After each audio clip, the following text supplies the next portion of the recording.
रविवार को दिल्ली के रोहिणी इलाके में सीआरपीएफ पब्लिक स्कूल के बाहर हुआ धमाका। सोमवार को आसपास के स्कूलों में बच्चों की अटेंडेंस हुई आदि और मंगलवार को हैदराबाद समेत देश के कई शहरों में मौजूद पैरामिलिट्री स्कूल को मिली बम से उड़ाने की धमकी। पहली नजर में ये एक लंबी साजिश का हिस्सा लगता है, क्योंकि इसी साल कई बार दिल्ली की बड़ी प्राइवेट स्कूल को इसी तरह के ईमेल मिल चुके हैं। इसका VPN इंटरनेट प्रोटोकॉल एड्रेस बदल गया था, लेकिन रविवार को रोहिणी के प्रसाद को बिहार स्कूल के बाहर हुए धमाके ने अभी तक धमकी के साइबर साजिश को विस्फोटक और आतंक का एंगल दे दिया।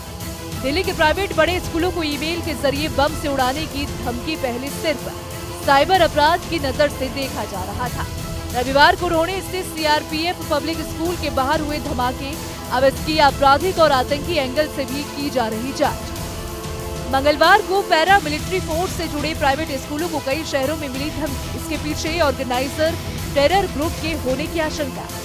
इसी दौरान लगातार फ्लाइट्स में भी बम मिलने की आ रही झूठी खबरें, इन सभी को जोड़कर खुफिया एजेंसियां कर रही जांच। बच्चों से लेकर बड़ों में दहशत फैलाने की कोशिश या फिर इसकी आड़ में किसी बड़े घटनाक्रम की साजिश। इंडिया के परिप्रेक्ष्य में अगर बात करें तो इस समय इंडिया एक बड़ी बढ़ती हुई अर्थव्यवस्था है। इंडिया के अंदर एक पॉलिटिकल पावर ने जन्म लिया है और वो पॉलिटिकल पावर इस समय दुनिया पहचान रही है।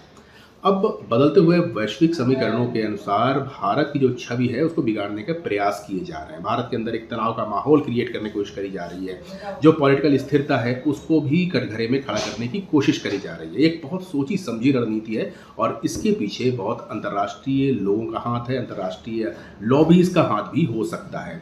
अब जो कॉल्स जहां से आ रही हैं वो इनिशियल फेज है, उसको आप ट्रैक कर सकते हैं, लेकिन उसका ओरिजिनेशन कहां से हो रहा है ये तय कर पाना बहुत मुश्किल होता है। मौजूदा जांच के मुताबिक अधिकांश धमकियों के लिए गलत VPN का प्रयोग किया गया था, लेकिन सबसे बड़ा डर इस बात का है कि ये धमकियां और हल्का धमाका किसी बड़ी साजिश का हिस्सा तो नहीं, जिसमें ध्यान भटकने के लिए अलग अलग हथकंडों का प्रयोग किया जाता है।